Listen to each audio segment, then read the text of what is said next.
আশা কর্মীদের আরো একটি দল ডোরিনা ক্রসিং দিয়ে যাচ্ছেন, আমরা সেই ছবি দেখতে পাচ্ছি। তবে ঠিক যে মুহূর্তে ধর্মতলার আগে যেখানে ব্যারিকেড করে আশা কর্মীদের আটকে দেওয়া হয়, তারা যখন ব্যারিকেড ভেঙে ঢোকার চেষ্টা করেন তখন যে উত্তপ্ত পরিস্থিতি তৈরি হয়েছিল, দেখুন সেই ছবি আরো একবার।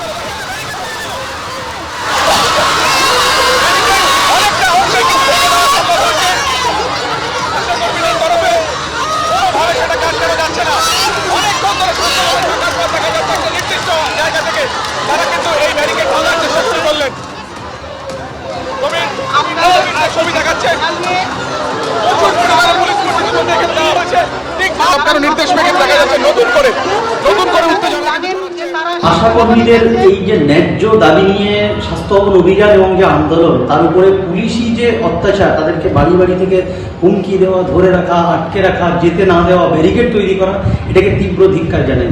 আমাদেরকে মনে রাখতে হবে যে স্বাস্থ্য ব্যবস্থার আজকের যে জায়গাটা পৌঁছেছে সেটার বেসিক এবং সব থেকে যারা আপনার মূল্যবান জায়গা রাখে, সব থেকে বেশি যারা ইম্পর্টেন্ট যদি বলেন, তারা কিন্তু একেবারে এই স্বাস্থ্যকর্মীর জায়গা থেকে আসা কর্মী দিদিরা। কিছুক্ষণ আগে ধর্মতলার ছবিটা দেখতে পেলেন, যেখানে ব্যারিকেড করে আটকে দেওয়া হয়েছে, ব্যারিকেড ভেঙে ঢোকার চেষ্টা করেন আশা কর্মীরা, একটা উত্তপ্ত পরিস্থিতি তৈরি হয়। অন্যদিকে ডোরিনা ক্রসিং এর ছবিটা একবার তুলে ধরবো আপনাদের সামনে সরাসরি। আমাদের প্রতিনিধি হিন্দল দে রয়েছেন আমাদের সঙ্গে। হিন্দল, একেবারে তোমাকে দেখাবো আশা কর্মীদের সেই মিছিল, সেই বিক্ষোভ, সেটা কিন্তু একেবারে ডোরিনা ক্রসিং এ পৌঁছে গেছে। তুমি দেখতে পাচ্ছ আশা কর্মীরা, তারা কিন্তু গোটা ডোরিনা ক্রসিং অবরুদ্ধ করে দিয়েছেন। যে ছবি দেখাচ্ছি, যে এখানে কিন্তু আশা কর্মীরা যেমন রয়েছেন, তার পাশাপাশি ডিসি সেন্ট্রাল, তার নেতৃত্বে কিন্তু পুলিশ তাদেরকে সরিয়ে নিয়ে যাওয়ার একটা ব্যবস্থা করছে। কিন্তু এক্ষেত্রে এই যে ডোরিনা ক্রসিং এ যেভাবে আশা কর্মীরা তারা বিক্ষোভ প্রদর্শন করছেন, যার ফলে কিন্তু রীতিমতো রাস্তা অবরুদ্ধ হয়ে পড়েছে। অর্থাৎ ধর্মতলার দিকে যেসব গাড়িগুলো আসছে সাউথের দিক থেকে, সেই গাড়িগুলো কিন্তু পৌঁছতে পারছে না, এবং ধর্মতলা বা শ্যামবাজারের দিক থেকে যেসব গাড়িগুলো সাউথের দিকে যাবে, সেই সব গাড়িগুলো কিন্তু আটকা পড়ে গিয়েছে। যে ছবি দেখাবো তুমি দেখতেই পাচ্ছ, অভিজিৎ দত্তকে বলবো সেই ছবিটা দেখাতে। একাধিক আশাকর্মী তারা কিন্তু রীতিমতো রাস্তা অবরোধ করেছেন, মিছিল করছেন, বিক্ষোভ দেখাচ্ছেন, এবং তারা যেটা বলছেন, আপনারা যাচ্ছেন কোথায়? আমাদেরকে পুলিশ কোথায় নিয়ে যাচ্ছে আমরা জানি না, তবে এই রাস্তা আমরা এখন ছাড়বো না। আমরা খবর পেয়েছি আমাদের রাজ্য সম্পাদিকাকে শিয়ালদায় প্রথমে আটকানো হয়েছিল, তারপরে এখনো তাকে স্বাস্থ্য ভবনে পৌঁছাতে দেওয়া হয়নি। আটকে রেখেছে যতক্ষণ না তাকে ছাড়া হয়, এবং দফায় দফায় সারা রাজ্যব্যাপী যেখানে যেখানে সমস্ত আশাকর্মীদের আটকানো হয়েছে, সমস্ত আশাকর্মীদের ছাড়তে হবে। আমাদের কর্মবিরতিতে মূল যে দাবি, সেই দাবি মানতে হবে, তারপর আমরা এই রাজপথ ছাড়বো। রাজপথে থাকবে, আমরা আজ রাজপথ থাকবো। রাজপথ দখল করে থাকবেন আশাকর্মীরা, তেমনটাই কিন্তু তারা বলছেন। এবং যে ক্ষেত্রে কিন্তু ডোরিনা ক্রসিং এর দিক থেকে পার্ক স্ট্রিটের দিকে কিন্তু এই মিছিলটাকে নিয়ে যাচ্ছেন। সামনে ডিসি সেন্ট্রাল, তার নেতৃত্বে কিন্তু রীতিমতো এইসব আশাকর্মীরা সামনের দিকে এগিয়ে যাচ্ছেন। তাদেরকে কোথায় নিয়ে যাওয়া হচ্ছে তা তারা জানেন না, কিন্তু তারা যেটা হুঁশিয়ারি দিচ্ছেন যে তারা রাজপথ কিন্তু ছাড়বেন না। দিকে দিকে আশাকর্মীরা যেভাবে অবস্থান বিক্ষোভ করছেন তাদের দাবি দাবা নিয়ে, সেই দাবি দাবা যতক্ষণ না পূরণ হচ্ছে, এবং আজকে যারা যারা আটক হয়েছেন যতক্ষণ না তাদেরকে মুক্তি দেওয়া হচ্ছে, ততক্ষণ পর্যন্ত কিন্তু তারা রাজপথ থেকে বেরোবেন না। আপনারা যাচ্ছেন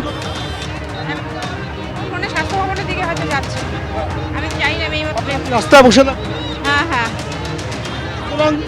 রাস্তায় বসে থাকবেন, তেমনটাই কিন্তু আশাকর্মীরা বলছেন। আরও একবার বলবো ছবিটা দেখাতে। তুমি দেখতে পাচ্ছ ধর্মতলা ডোরিনা ক্রসিং, অত্যন্ত গুরুত্বপূর্ণ যে ক্রসিং থেকে কিন্তু যানবাহন চলাচলে ডাইভারশন করা হচ্ছে ট্রাফিকের তরফ থেকে, যেখান থেকে কিন্তু প্রচুর গাড়ি, যেগুলো সাউথ কলকাতা থেকে নর্থ কলকাতার দিকে যায়, পূর্ব কলকাতার থেকে পশ্চিম কলকাতার দিকে আসে, এবং যে মূল মোড়, সেই মোড় কিন্তু সম্পূর্ণ অবরুদ্ধ, পুলিশে ভরে ফেলা হয়েছে। কিন্তু তারপরেও আশাকর্মীরা তারা যেটা বলছেন, তারা কিন্তু রাজপথ ছাড়বেন না। এবং এই পরিস্থিতিতে যানবাহন চলাচলের করানোর চেষ্টা চালানো হলেও খুব ধীর গতিতে হয়েছিল। ঠিক যখন নতুন করে পরিস্থিতি উত্তপ্ত হয়ে ওঠে, অর্থাৎ যেখানে ব্যারিকেড করে দেওয়া আছে সেখানে সেই ছবি দেখতে পাচ্ছেন। অন্যদিকে ওই ধর্মতলাতেই ব্যারিকেডের সামনে একজন আশাকর্মী, তিনি অসুস্থ হয়ে পড়েছেন। কি পরিস্থিতি জানবো, অনির্বাণ বিশ্বাস রয়েছেন আমাদের প্রতিনিধি। অনির্বাণ, দেখো একদমই তুমি দেখতেই পাচ্ছ যে নিউ মার্কেট থানার সামনে সেখানে কিন্তু একজন আশাকর্মী তিনি কিন্তু হঠাৎই অসুস্থ হয়ে পড়েছেন। এই মুহূর্তে তার প্রাথমিক সেবা শুশ্রূষা করবার চেষ্টা চালাচ্ছেন কিন্তু অন্যান্য আশাকর্মীরা। তুমি জানো যে আজকে কিন্তু শিয়ালদা থেকে ধর্মতলার উদ্দেশ্যে আশাকর্মীদের একটি বিরাট মিছিল, সেই মিছিল কিন্তু রওনা দিয়েছিল এবং সেই মিছিল কিন্তু নিউ মার্কেটের একেবারে কিন্তু কর্পোরেশনের সামনে আটকে দেওয়া হয় পুলিশের তরফে এবং তারপরে আমরা দেখি যে তারা অবস্থান বিক্ষোভে বসে পড়েন। কার্যত গোটা এসএন ব্যানার্জি রোডে যান চলাচল এই মধ্যে স্তব্ধ হয়ে রয়েছে।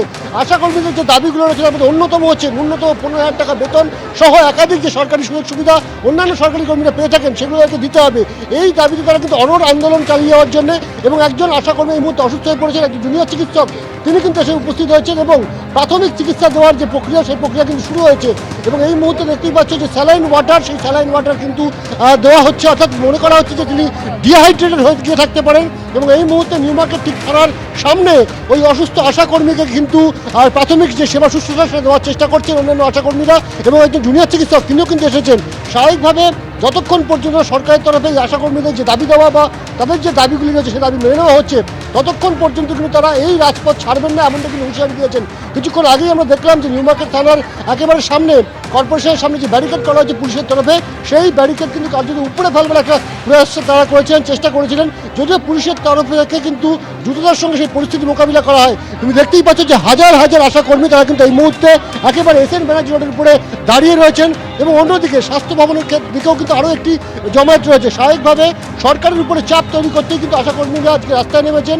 তাদের যেটা বক্তব্য 15,000 টাকা ন্যূনতম বেতন দরকার এবং মৃত্যুকালীন এককালীন যে সরকারি সুবিধা সেটা তাদেরকে দিতে হবে, স্বাস্থ্য বিমার অন্তর্ভুক্ত তাদেরকে করতে হবে, এরকমই একগুচ্ছ দাবি দেওয়া নিয়ে তারা রাস্তায় নেমেছেন। আমরা দেখছি যে গত 1-1.5 বছর ধরে কিন্তু কার্যত বারে বারে কিন্তু রাস্তায় নামতে হচ্ছে আশাকর্মীদের এবং এই আশাকর্মীদের উপরে কিন্তু সরকারের একটা বড় অংশ, বড় একটা কিন্তু সার্ভিস নির্ভর করে। মিড ডে মিল থেকে শুরু করে একেবারে বাড়ি বাড়ি গিয়ে পোলিও খাওয়ানো বিরাট একটা কাজ এই আশাকর্মীরা দায়িত্ব নিয়ে করেন।